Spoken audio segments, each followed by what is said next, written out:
Item. SCP-443. Object Class. Safe. Special Containment Procedures. Due to its nature and relative fragility, SCP-443 is kept in a locked drawer in Dr. Ziegler's office, Sector 28.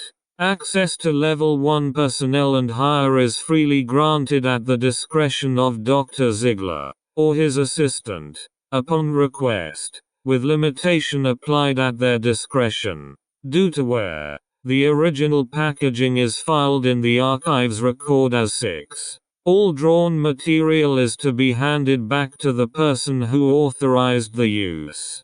Description: SCP-443 is a mostly complete 16-piece set of Crayola crayons, numbered SCP-443-01-14. The set is a model, BS-0366, which was produced between 1997 and 1999, although the serial number on the packaging is outside the range of the product. 2 crayons, blue, green and violet purple, are missing. SCP-443-05 is snapped in 2 pieces, 05A and 05B. While SCP-443-09 had its non-writing end damaged in a nibbling incident involving SCP-529 which, for this reason should be kept away from the items.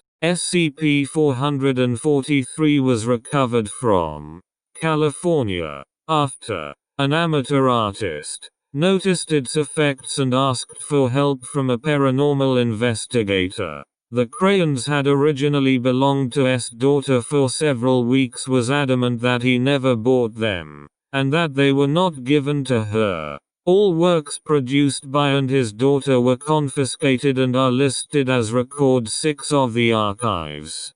When drawing is attempted with SCP-443, what is produced is actually a stream of thoughts emanating directly from unknown people. The user is entirely unaware of this until they stop using the crayons, at which time they become aware that they have written or drawn something completely unrelated to what they were intending to. Even with the full knowledge of what the item does, the user is entirely incapable of seeing what it is they are tracing until they actually stop doing so, which they can willingly do at any time. They will answer questions as to what they are drawing, though most of the time they describe it as mindless scribbling, particularly if they are aware of the SCP's effect.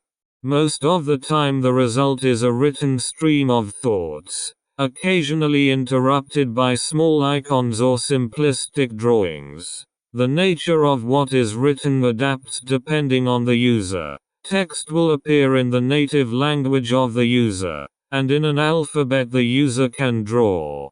Drawing quality varies depending on unclear factors, and appears unrelated to any artistic skill of the user. Writing, on the other hand, is mostly the user's, though emotions expressed in the thoughts written may distort it.